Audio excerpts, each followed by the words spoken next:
Dirk, you can start. Okay. Dirk de Velde from ODI. Thank you very much for the excellent presentation and the comments. I've got two questions.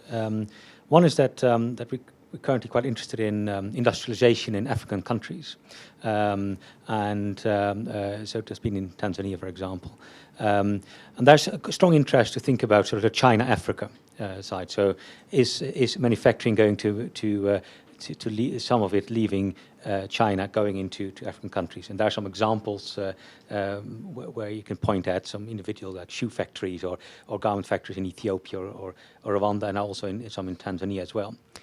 Now, if you then look at these mega regionals and think about China within these, so if you think about RCEP, for example, I think one of the main beneficiaries were Thailand, but also Cambodia in terms of garments. So maybe China might move more towards Cambodia rather than, for example, African countries. If you think about the TPP, where Vietnam is going to be is expected to be a major gainer, also in terms of garments, textiles, and perhaps that might also lead to some dynamic effects from China wanting to locate more in Vietnam rather than elsewhere. Are these mega regionals going to have a dynamic impact that actually where this process of China moving more towards African countries is going to be interrupted, and now actually is it going to stay more into Asia? So that's one question I had.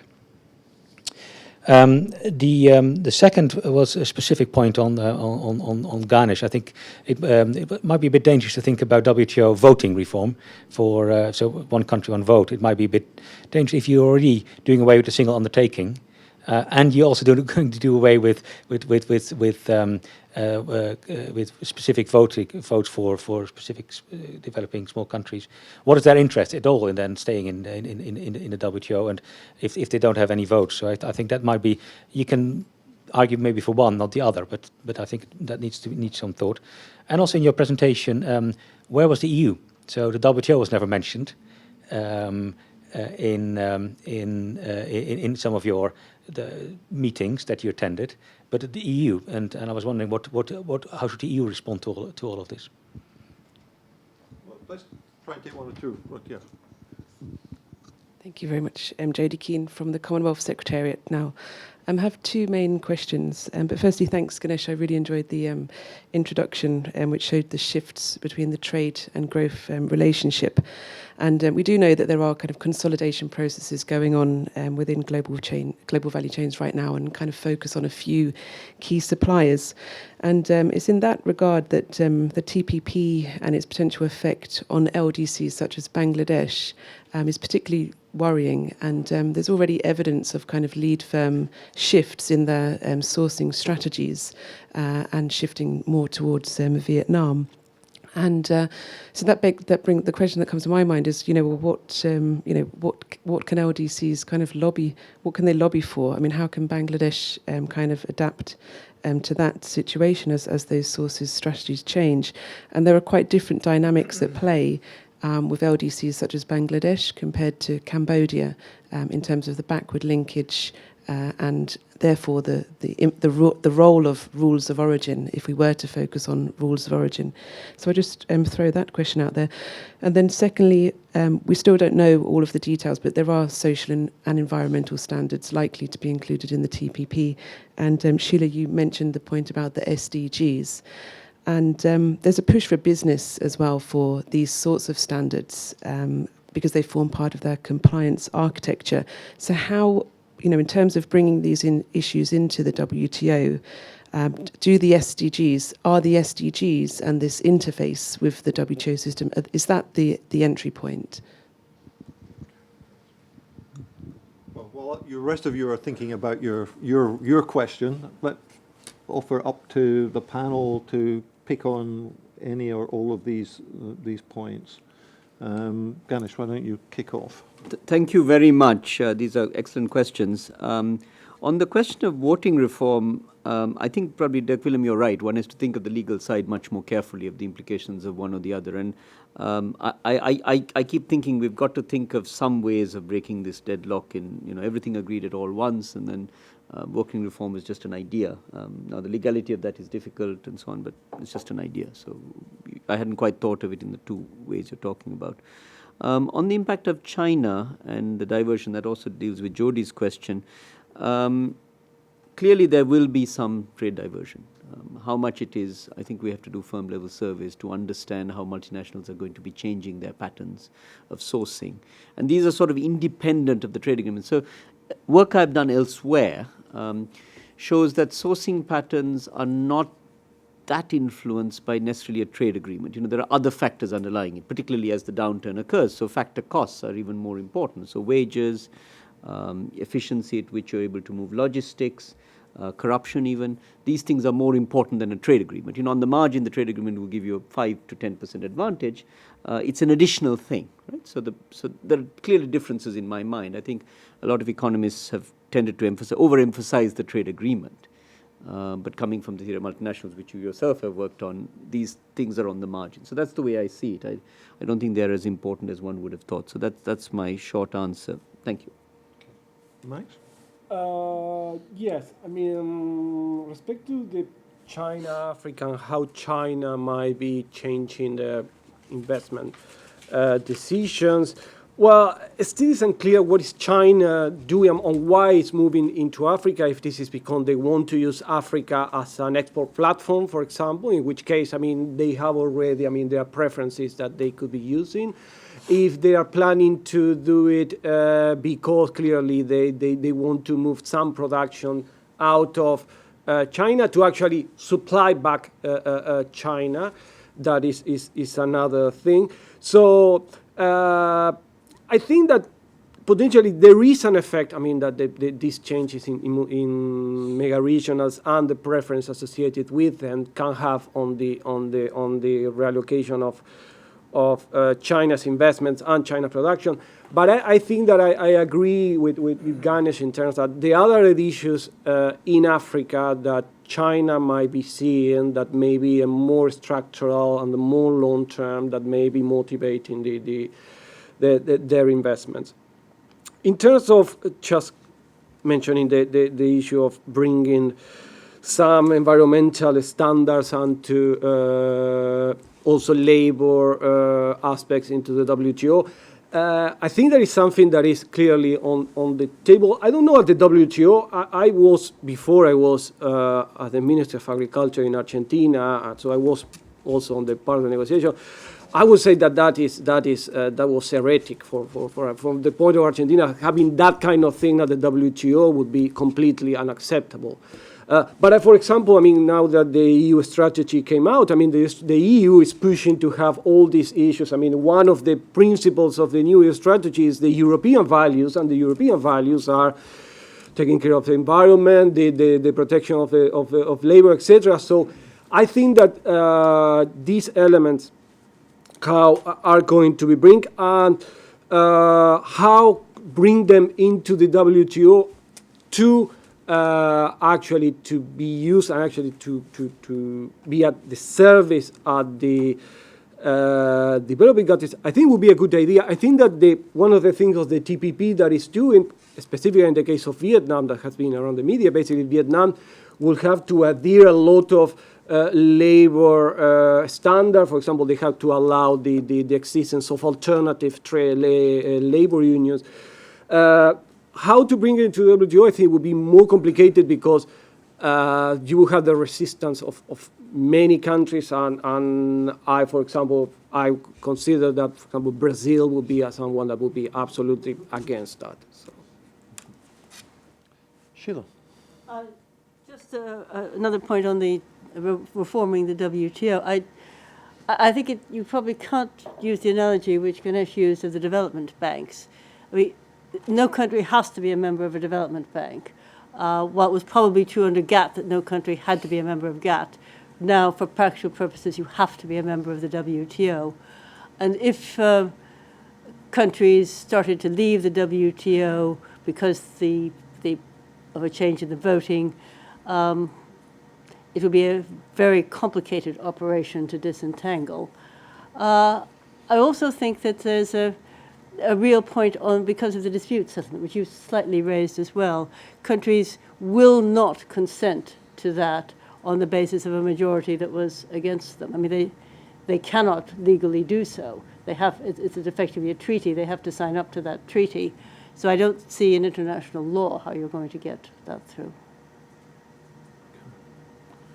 Ruth and Peter. We'll take these two together and then come back. Thanks. My name is Ruth Kelly. I work for ActionAid, and I've been working on trade and development for a number of years before that. First, a quick question. I'm interested that investor-state dispute settlement was so lightly touched upon. The question that I have to ask is, to what extent does this undermine the DSM, given that the kind of remedy that an investor can get under investor-state dispute settlement is much higher than a remedy that a complainant state can get under the DSM? And then the second question is kind of a bit broader, just thinking about kind of the assumptions that are underlying some of the discussion. The suggestion that kind of TPP would allow countries to exploit their static advantage was kind of welcomed. I think there's been a little bit of modelling to suggest that Vietnam, which is currently has huge supply side constraints, absolutely, is quite diversified, and that joining these agreements will lead it to focus more on garments and footwear and become much more vulnerable, much more like Bangladesh, which is now facing the problems associated with TPP, and that the pressure that we talk about on downward pressure on price results in downward pressure on wages, because wages are so low in this sector. So I think there are just some assumptions around the fact that this will lead to economic transformation, where maybe some of the other evidence suggests that it could actually lead to kind of increased vulnerability, increased reliance on very low wage, low value added sectors. So I thought I'd be interested in the panel's perspective on that. Thanks.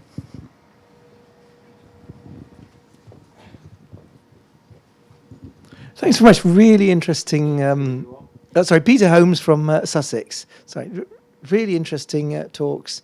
I was just wondering about the potential impact on the broader South Asian region, because what we've got is India right in the heart of RCEP, but Pakistan excluded from both, Myanmar excluded from both, and you've got well, there has been. I mean, we all three of us been to, Max and Jim and me, been to various meetings. The Indians and Pakistanis beginning to explore closer links, but that then rolling back a bit. And Myanmar sort of torn between China and India. And I just wonder whether the two agreements here with the exclusions are actually a threat to what looked as if it could be an emerging South Asian integration movement, or is it, are these things going to be rolled into it? And I actually met at the WTO Public Forum some Pakistani trade officials, clearly quite anxious about their exclusion from some of these agreements. Okay, right, we'll go back the other way. I'll take the ISDS one if you like. Well, first, this is becoming a bit of a bore, but we don't know what's in the TPP. On ISDS in general, what is in the EU strategy is that they want a modern one, by which they mean they want something more on being able to put standards in as a defense. What we think is in the TPP is special provisions on tobacco, in that you can't, the Philip Morris cases, you won't be able to take countries to investor disputes because they don't allow, because they have plain packets for cigarettes. Is there some sort of health carve-out more generally? There's I don't think there's a health carve-out. There's the national interest carve-out, and there's the tobacco one, which in a sense brings one back to the question of this is being written on the basis of what we think are important health issues in 2015. And if one finds that some other commodity is dangerous, which we didn't know, I mean, what's happened with asbestos, what's happened with other things, how are we going to deal with this in 2030?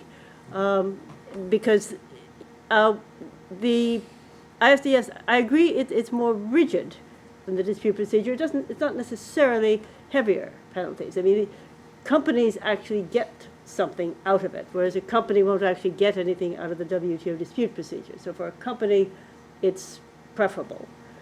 A country can get quite a lot. I mean, if you look at the size of some of the settlements in the dispute procedure, they have actually been significant, or potentially significant. Normally they've been negotiated away. I think the issue for ISDS is more that they are bringing private law into public law in a way which we haven't really worked out how to handle very well. And I think that would be my worry about them, not so much what they're doing, but what they might do and how they might interact with the dispute procedure. But I would like to know more about what the EU now considers to be a modern one before. But there are hints from those, if it just carries on a little bit further, of some sort of multilateral organization that would be at the heart of this. I mean, good luck with getting that past the US Congress. You know? Not to mention the Argentina and Brazilian, yes. Like any change in voting anywhere in the system that threatens the US's right to a veto will probably run into difficulties. But again, even when it's bruited quite widely that there's going to be a whole new system and it will be internationally legitimate and all of this, it's certainly not clear just how that's going to be brought about in any sense. Just a question, which some of you know we were discussing at a different conference earlier this week. Is this something investors really care about? I mean, it's something negotiators from the US and the EU in particular care about. It's hard to find a huge lobby in the sense that one finds pharmaceutical lobbies or farmer lobbies pressing on this. So it'd be interesting to know what the minimum demands of industry actually are on this. But it's sort of puzzling that the US and the EU are so pushy on this issue if there's no political economy behind it, right? I mean, if we're finding it difficult to say who's being protected by this, the question is why is it such a high profile issue in this? And now partly it's the Philip Morris case because that's sort of egregious in this context. But, so that's sort of quite hard to. I mean, if you're right, it's quite hard to see why we're in this hole, so to speak. Yeah, I'll come to you in a second. The rest of the panel. Do you want to say anything on Peter's point? No. Ganesh, anything you want to pick up out of these two questions? Thank you very much. So there was the issue about comparative advantage and the race to the bottom, which you were worrying about. So I think, having thought about this a lot, I think trade agreements on the margin influence these things. I don't think they're the fundamental factor. Okay, so the view I take of competitiveness is that countries' firms have to improve their price, quality, and delivery to global standards. There's no argument, regardless of trade agreements. Okay, and governments have to put in place policies to enable them to do that. Now we can discuss what those might be, but those are two very simple fundamentals. A trade agreement which locks in structural reforms is useful. One that doesn't is a problem. So I don't think the trade agreement is the fundamental. I think inevitably countries are going to have to do this, right? And it's to do with their strategies to multinationals, and these are choices at the level of the country. Now, will it additionally do pressure on this? See, in Asia, for instance, the US market is declining in importance, and this is a fact, right? So the TPP, to be very honest, in a world where the US is less important to Asia, and where China is more important, albeit the rate of growth declining, as the way Sheila put it, it's really not that important. I can see why TPP is so important for the US. I'm not so clear about it being so important for Asia beyond the US, access to the US market in some preferential way. So there's a really different set of issues here. On the impact of the rest of South Asia and Pakistan, it's a very good point you raised. My sort of way that I look at this is, the 1B, 1R, the One Belt, One Road initiative, and then Japan's Quality of Infrastructure initiative. So these things will help connect fragmented markets, right, by creating the roads, the rail, the pipelines, the ICT stuff to link the countries, okay? And on that, commerce will flow as well as services. The trade agreements and bilateral things will make the rules better for the trade to flow. So that's the way I look at it. So if one were in a country such as that you described, you've got to get into those big proposals and want to open up borders in that way and then do the trade facilitation. So that's the way I see it. I've over time become a bit more skeptical of the trade agreement as an instrument and a panacea, right? So that's what, so we've got to build the roads, we've got to provide the finance, we've got to do the PPPs, and then we've got to set the rules. That's my short answer. Thank you. Well, just briefly on the South Asia, I mean, something that we have been very involved. I think definitely I understand why Pakistan is concerned. I mean, it's clearly it's the case. I mean, they are clearly competing with many of these countries that were part of the agreement. I think that the relationship, the issue there is not necessarily trade one, because clearly the India-Pakistan trade relationship is defined by the militaries in Pakistan and by the politicians and probably in Delhi. And we know how does it work. So I think that it's very unclear to say how that would be, how this would be playing here. There is also the key relationship, strategic relationship of Pakistan and China, probably as a result of the relationship between India and Pakistan, of course. I mean, there is a clear Pakistan and China has a free trade agreement in place under enabling clause. I mean, I don't know a lot of the details, but clearly there is a key relationship on Pakistan and China that in some sense may ameliorate a bit of the effect of the agreement. Sorry, you. Yes. My name is. Thank you. Good morning. My name is Kirk Haywood. I'm from the Commonwealth Secretariat. In a previous life, I worked with one of the ministries in Southeast Asia, so I have a comment on this Vietnam component. And also, I want to comment on the investor state, because I used to, in another previous life, represent investors in investor state.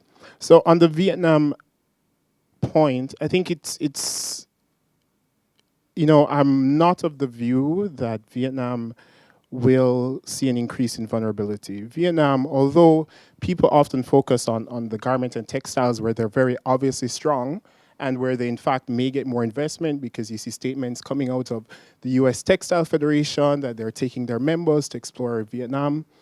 Vietnam is also getting increasingly strong and competitive on electronics. And this is very, very, very important for Vietnam, and it worries even the rest of Southeast Asia, even their Asian colleagues. Samsung opened a $1 billion plant in Vietnam, and it outbid both Indonesia and Malaysia for that investment. Open the Samsung phone you have now, and it'll be made in Vietnam, not in China. And Vietnam has a very strategic approach to this, and for them, textiles and footwear, while important, is just one component of their strategy. And even for them, they realize that component is a dying component. So although much hay was made of yarn forward, etc., electronics is really a more interesting area. And this probably also explains a bit the Malaysians' eagerness to make sure that they're inside TPP, because traditionally they were also electronics. So that's on Vietnam. On investor state, I mean, the US Chamber is a very strong and very, very vocal supporter of investor state. And American companies in general are very strong. Why there is a different view in USTR is because USTR has been burned several times in the context of NAFTA investor state. And you see it, you just need to read their briefs, and even USTR may find the EU proposal interesting, and even Congress, they may try to convince Congress to find it interesting, because panels have kind of run amok. Run amok even in contexts where you have, all three NAFTA signatories saying we meant X, and the panel says, yes, thank you. Thank you for telling me you meant X, but you actually wrote Y, and we think it's Y. And they're worried increasingly, not just USTR, but you can see it in the Canadian government and the Mexicans as well. They're worried increasingly that they've lost control. And there is, I think, there's a practical path to not creating a new institution, but just kind of formalizing what's already in DC and ICSID, which even the developing countries use ICSID. Everyone uses it except Venezuela and a couple of other pulled out. So there's a practical path there, and probably for developing countries who already have hundreds and hundreds of these, some cases very terrible agreements going back to the 60s, just really atrocious. It would help to have a system staffed by professionals rather than the current regime where, it's the only place in the world where you'll find a lawyer literally on Tuesday morning advocating before a colleague, and then on Tuesday afternoon, in a very literal sense, that colleague who was the judge now is the lawyer, and the colleague who was the lawyer now in the judge. So there is, if we're looking on the development, let's say the development intervention of investor state, there is a case to be made for this kind of institutionalization, where everyone can kind of start to get a voice. Yes, these rules are bad and it would be nice to change it wholesale, but looking on it practically, we have to, do what we can now. Thank you. And the lady at the back.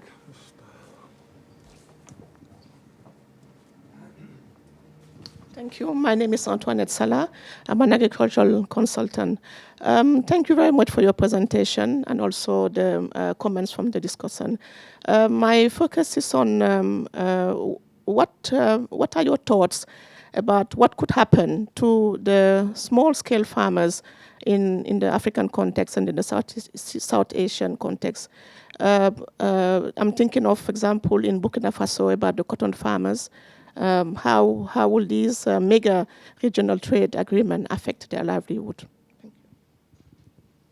Thanks very much. Okay, any responses to the comments on ISDS or the question of Vietnam as well? No, I think on the Vietnam point, I think I definitely agree with you. I think that Vietnam is changing all the time. And clearly, for example, the thing that you mentioned in terms of electronics, I would take it even further. I think not only is probably investing or basically moving into electronics, and moving into parts of the production of electronics associated with the designing and engineering, etc. I know the case of Vietnamese engineer working for Nissan, not in Japan, working in Vietnam, designing for Nissan. So I think that clearly, I tend to agree that probably I don't think that will the TPP will imply basically a race to the bottom. I mean, that was probably highlighted. Maybe probably that what I said in terms of the effects of Pakistan or Bangladesh actually are wrong, in the sense that given that Vietnam is moving into electronic or something else, they may leave these industries for the textiles and the footwear industries basically to be relocated, as in the case of China and Africa in LDCs countries. In terms of the small-scale farmers and the effects on the agreements, on the analysis that we have made on the TTIP, specifically in the case of cotton, we haven't seen anything in particular that may trigger an alarm bell. The only thing that we have seen is basically the effects on garments in those specific countries that we mentioned: Pakistan, Bangladesh, Haiti, and Cambodia. We haven't seen anything specific in the case of cotton. We have made a very detailed analysis in terms of products, so actually I may be forgetting, probably there might be some specific case. I don't remember seeing anything that have caught out my eye. In general, the effects in terms of, again, preference erosion effect for farmers in general, not only specific in terms of cotton, will tend to be very low. Ganesh. Thank you. So in terms of the Vietnam point, the simulations we have done on potential economic effects of the RCEP and also the ones I've seen on TPP show that Vietnam will be one of the big beneficiaries in terms of percentage of GDP. And when you break it down, it is in manufacturing and then it's in these sectors you're talking about. So on balance, Vietnam will do well out of this. And to me, that's no surprise because, you know, it has workers that do 3 shifts. It has productivity levels that very few people across Asia can match. In fact, it's probably the productivity levels of Chinese factories at their peak. They have scale economies that very few people have. So regardless of the trade agreement, the conditions for competitiveness are there in Vietnam, and they have well-trained workers now. So the new generation of young Vietnamese are very, very talented. So that set of issues is very clear to me. So I'm less worried about the textile and garment sector. And naturally, it's spreading out.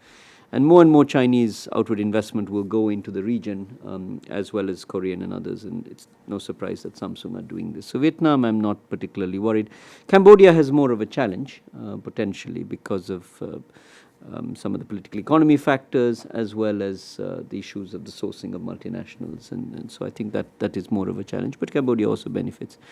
On the issue of Africa, Africa is very far, and I agree with Max's point about proximity.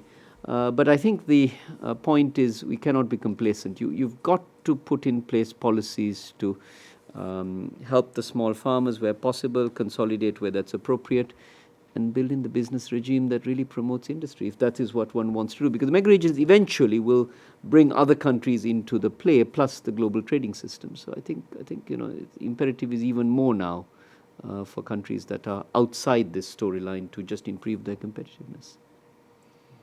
I think my only comment on the Vietnam story is exactly the last one that Ganesh made, that clearly the human capital formation in Vietnam is just orders of magnitude better than much of Africa, for example.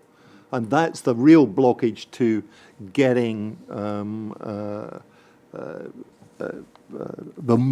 shift of low-end, nakedly low wage. But, we've got lots of unskilled people in Africa who are not employed formally in anything. So low wages is a start in this story. It's been a traditional start. And Vietnam is not beyond that, but Cambodia is a very different case, it seems to me. And Cambodia is where I think the competition, the hardest edge of the competition will be felt in that, because I think, again, for the same sorts of reasons, the Chinese investment will feel more comfortable there. But there is a real sense from Peter and I, and indeed Max, have been involved in a project on China-Africa and talking to Chinese investors and operators in African context. They talk about the lack of skills that they can that they can access, and uncertainty over the business environment. Some extent, the business environment is a bit too well organized. They worry about labor standards and various other things, which they're not used to worrying about at home. I don't know whether that should be off the record as such, but anyway. So there's a whole set of other issues involved in that. But clearly the thought that some of the low-wage investment could leapfrog to Africa is one of the things, of going back to Dirk's original question, that one really has to hope for. In the context of the mega regionals, it's not quite clear that they have much to say to that at this point. Interesting question about whether what's going on in terms of regional integration and who knows, a continental FTA in Africa might help, particularly if it was a focus for taking down physical barriers and infrastructure barriers and so on to trade flows. I don't know. But it's hard to see how we can really do this. I mean, China's own domestic structural changes, the move to producing for the domestic market, increasing the role of consumption in the economy, and so on. All of that offers new markets in the longer run. Whether that might be some of the savior of Chinese imports in all of this story.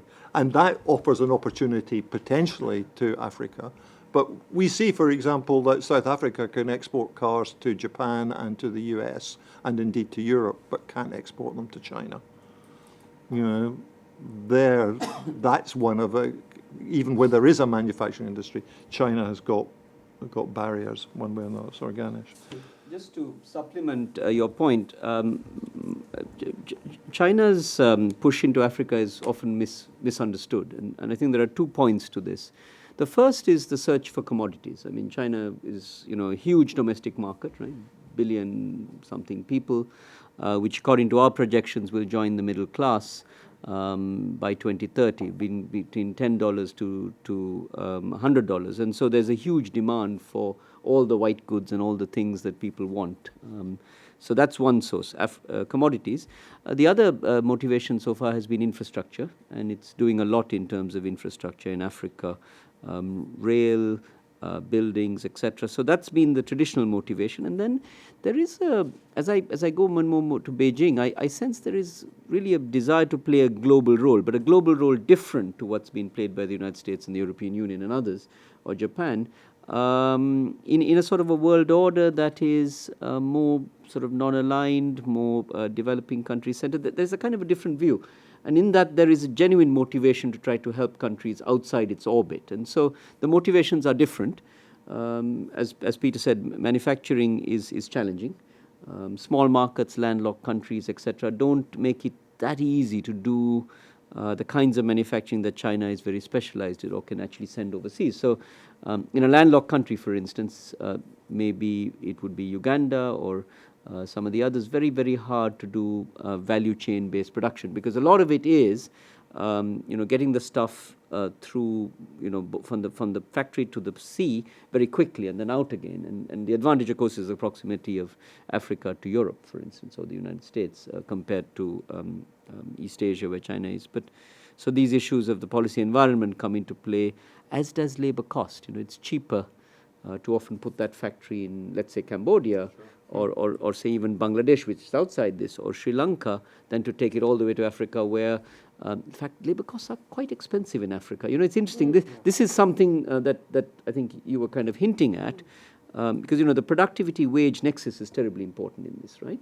And African wages are twice as high in many of the countries I recall.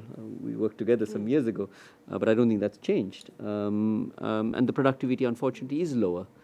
There's less of an appetite to want to work 3 shifts, at the wages that people want and so on. And then the skill level isn't quite as high in general, although there are clearly exceptions.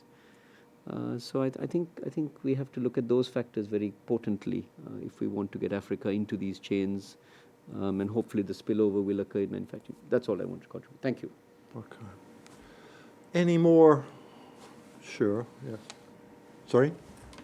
Oh, yeah, right. And we've got one from the online audience. You give us your question, and then I'll give you this one. Jonathan Bynum from DFID. I wanted to pick up, Jim, if I could, on a comment that you made, because about the potential for CFDA to help Africa's position. It's slightly tangential to the topic, maybe, but it does seem that we are hopeful that many of the LDCs, particularly in Africa, are not going to be too badly affected, and some may even gain from some of these mega regionals. But there's a lot of uncertainty, it seems to me, about the precise implications. Ganesh, the point of your initial presentation seemed to be to say, at the end of the day, these countries have just got to get more competitive. There are no shortcuts. They've just got to get more competitive, which perhaps isn't a very easy message for some to take. And your points about high wage costs, relatively low productivity, are going to be a significant disadvantage to add to all the other disadvantages that Africa has got. I guess my question was, Jim, you implied that, well, maybe we can make progress on the CFDA, and that'll be a factor in helping Africa compete more. I'd be very interested in the views of the other panelists on that point. And then, but linked to that, a lot of the evidence, at least that I've come across so far, suggests that, yes, the benefits of some of these trade agreements, they're not evenly distributed. We've seen that. I'm sure there's a very wide margin of error around some of these numbers, but within the TPP, the benefits are very disproportionately distributed. Within Africa, the benefits of a continental free trade agreement similarly are going to be disproportionately benefited. Indeed, some of the stuff that I've seen suggests that some countries will lose. So apart from, in summary, 2 questions. Would something like a CFTA, how important is that in terms of helping Africa compete in this new global world that we're moving into?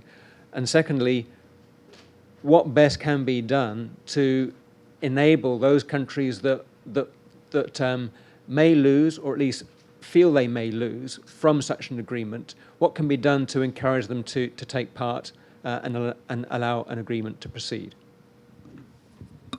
Right, let me give you the question from our online audience. This is from Mads. I hope I pronounced that correctly, Mads, in the Philippines. She's a consultant. He's a consultant for one of the private firms in the Philippines. Wants a question from Max. How can TTIP benefit US and EU farmers, and how can this mega regional trade agreement affect people in the rest of the world? Well, no pressure on that question, man. But okay, thanks, Mads. All right. Again, I think we're back at your end, Sheila. Okay. Africa. If you tell me which African country is going to replace China or India or the US as a major market, then I'll take CFTA seriously.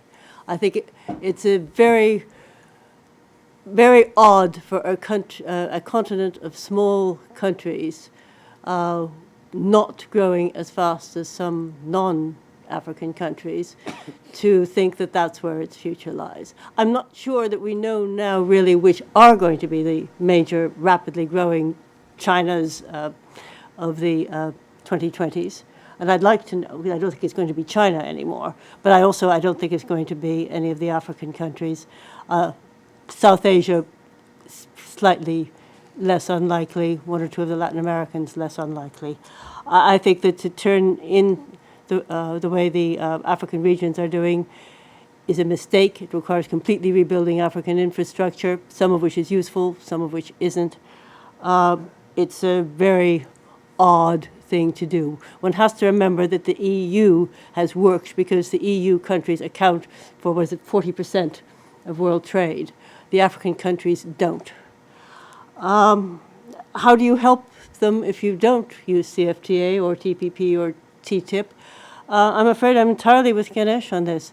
All of the traditional development things which we have been working on for the last 60 years, we've gradually learned some things that work, some things that sometimes work. Education, infrastructure, industrialization, back to the textbooks. Get out of commodities, get into probably services. I don't think we know enough about how services are working. Think about standards. I mentioned the SEM. I don't know of a good study, maybe Jim does, of how much benefit the SEM actually has been to the EU. Has it been, or was it just a nice diversion? But on the whole, yes, domestic policy eventually works. I won't attempt the TTIP on agriculture question. I'll let Max enjoy that one.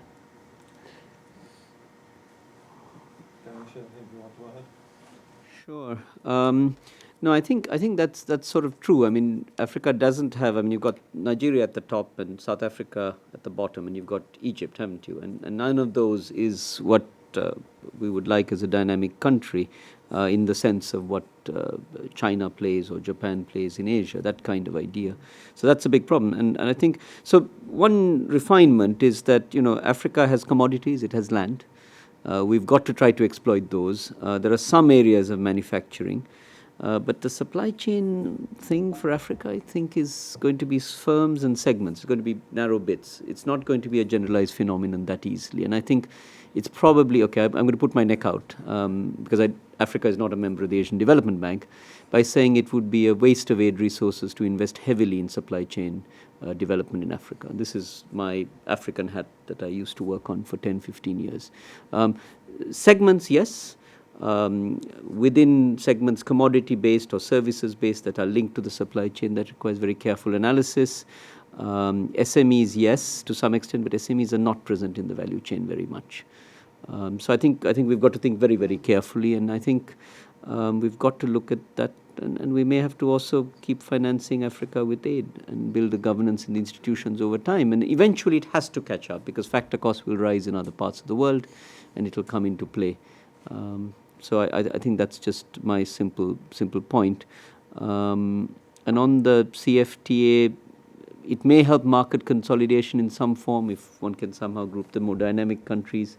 But they vary, right? Because what's dynamic yesterday is not so dynamic today. So that's the problem. So the Pacific Alliance, I think, in Latin America is an interesting case where you have 4 countries that are outward-oriented and dynamic, that are now trying to do a trade agreement.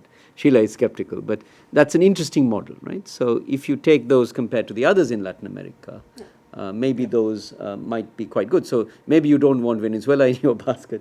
Brazil would be very nice if it were outward oriented and so on. So the equivalent thing, again, possibly Ghana, you would know much better. There might be 3, 4, 5 economies that are very nice. That could potentially, but they would be in different bits of Africa. So that makes it more complicated. And they might have lots of similarity in what they produce, right? So then the question of because you want some differences in factor costs, right? But potentially that model may be more useful rather than a region-wide thing, because the worst thing the problem I find with the CFTA, if I understood it correctly, is an Africa-wide proposal for trade agreement. You could have the worst inefficiencies of the biggest player, and, right? Which is what, and particularly if it's a customs union we're talking about, right? Hopefully not, because that has a lot of issues. ECOWAS has got a customs union in Africa. That's the only one, ish. It's a sort of highly imperfect. Saku. EAC. EAC, sort of. Okay. So that's my pessimistic take. Sorry. I think I would say the same thing in the context of, economic development's made at home. It's a sort of feeling I've had really analytically all through. I think trade helps because it gets the right sorts of messages on factor pricing, among other things. And if you don't do that, you can make big mistakes because you can get yourself in completely the wrong place. And the success of China has made a lot of people think we can put ourselves in the right place, but it's not clear it's that straightforward. In the context, I think human capital is absolutely at the heart of all of this, and then infrastructure and policy, but without the skills or the capability of dynamically moving your skill base, and that's probably more important. You've got to be able. There's got to be opportunities for people to move quickly from one set of skills in one particular industry to another. Because everything is just so much faster than it was in this context. I still think that regional integration has something to say here. Peter might have something to say, after he was on the Cecchini report, if you want to go back far enough on the single market, about what we think about the outcomes of the single market and its impact in Europe. I don't know.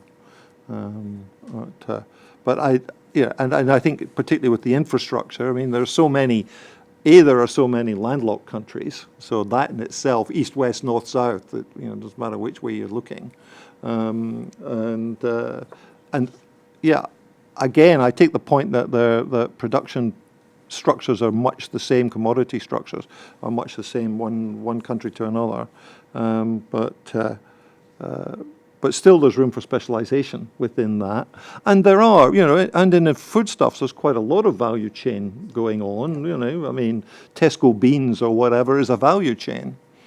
If you look back far enough down, you get all the way to what's happening, they're working on what's happening on the field at that stage. So anyway, Max, sorry, I'll let you take the easy question. Well, basically, if you can remind me a bit, it was trying to understand the effects of the agriculture. And, trade in U.S. and Well, I mean, it's unclear. Well, I mean, still the offers are being negotiated. I mean, the list of products are still being defined. I have an impression that basically if some excluded products are allowed, that is likely that will be the case. Most of the agricultural products will be there. So probably the effect will tend to be minimum in that sense. There is also the issue that although you may remove tariff, etc., in the case of agricultural products, there is a clear issue with standards there. And clearly in the case of the EU, that is a big issue, particularly with the US production. So I think that the agricultural effects are still a bit uncertain. The effects on the rest of the world, well, I mean, clearly this is an issue more for, I wouldn't say for least developed countries, because, I mean, the product we are talking here, that might be an issue. We're talking about dairy, we are talking about beef, we are talking about cereals, etc. And that is an issue, if you want, for Australia, that is an issue for Argentina, Brazil, etc. And the reaction, I think that clearly you can see it in how Brazil is starting to gain interest in dealing with the EU on an EU-Mercosur agreement, because they start probably a bit afraid of the competition that they might have on the EU as a result of better access of the US. So I think in the case of agriculture is still very unclear, given that we have the suspicion that there will be excluded products on the list, but there are still things to consider. All right. Peter, do you want to say something? I'm not sure we want to. I'm obliged to, given these challenges. I mean, just on the European single market, I mean, Sheila's right. We don't really know what the effects were. I was involved not only in the Cicchini study, but in the 1996 review, where they tried to look retrospectively and were disappointed that they couldn't pin down the effects of the standards. But what I do think from looking from the original studies was that a lot of problems with lack of common standards were actually caused by businesses deliberately fragmenting the market. I mean, Philips, for example, was very active in ensuring that standards for televisions were different in different European countries to allow fragmentation of the market and price discrimination. So I think there was a strong pro-competitive effect from the standardization. And I also have the impression that when you look at the role of standards in developing country agreements, for most countries, most developing countries would not be able to sign an agreement that said they will adopt EU standards universally. You can't do that. But if they want to sell, as we're saying, into the EU, they have to, in certain sectors, match EU standards. And one of the things we discovered when we started working on EU-India was that a lot of the emphasis inside India for including regulatory elements in the EU-India FTA was because they wanted to use it as an excuse, an opportunity to upgrade the standards system. Well, literally the standards system, but the regulatory system. And it's an opportunity to change domestically.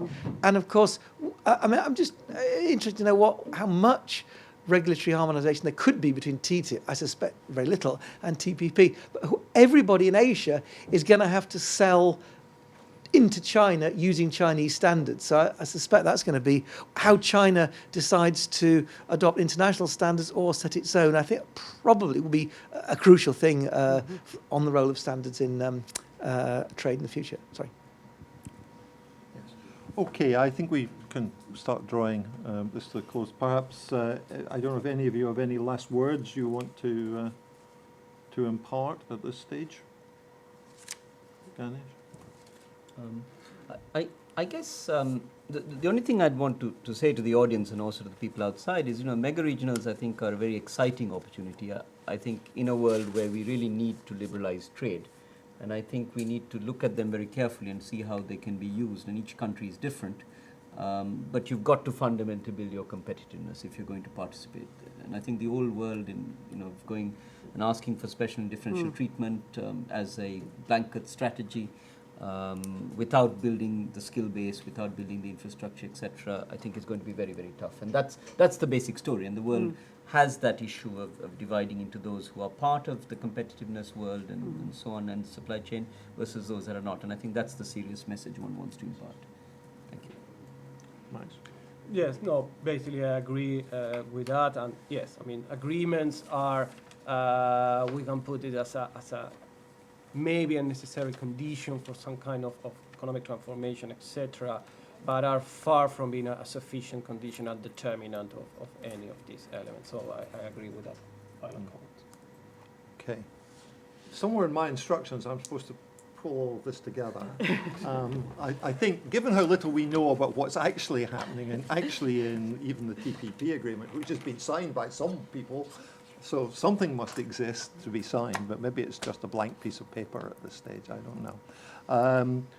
One thing we haven't talked about greatly, because we're all economists, is the politics of this, and I think, that's, Sheila mentioned it, it's a key issue in the whole story. There's geopolitics at work here on both sides, and both sides are more or less, looking to either they cooperate or they compete. And if one starts competing, the other starts competing. That's what we've seen. The US finally did its Asia thing, and that's what TPP is. TTIP gets thrown in to just complete the circle. What's true about them is that China's not in either, and now China's doing the same with RCEP. It's one response to that. Something we didn't mention, which is the Trade and Services Agreement, which the Americans and the EU and others sort of got going as a plurilateral, but said anyone could join. And when China said, oh yes, I'd like to, America went into a complete tailspin on that. And that, I think, makes me a little bit doubtful about the crossover questions in all of this. So, what else? What's the response to TTIP by China? Well, it's an EU-China FTA. It doesn't have to happen. It just has to be out there. And if the president and the prime minister of China are both saying this is something they want to happen, well, that gives it some prominence in itself. And that's why I also don't think it's going to be that easy to reintegrate or to integrate or megas into the WTO. Partly for the sorts of reasons that we've already discussed, but just partly because it's really too much of an edge on both sides of this. In a week in which the Americans might go inside take naval vessels inside the 12-mile limit on the Spratlys, we're talking about a different degree of political engagement or lack of engagement here. So I think all of that makes it quite hard to understand what the effects are. I think the other thing I take from this is I think the most interesting bit of this, in a way, is Vietnam in TPP, because Vietnam is not yet an emerging market, no longer really an LIC even in that sense. It's a real dynamic transition economy in the sense, and the fact that it thinks it's got something to get out of TPP may be signaling for a lot of other people. Okay, I don't have any more to say. I don't know. Let's thank the panel for a very excellent set of presentations.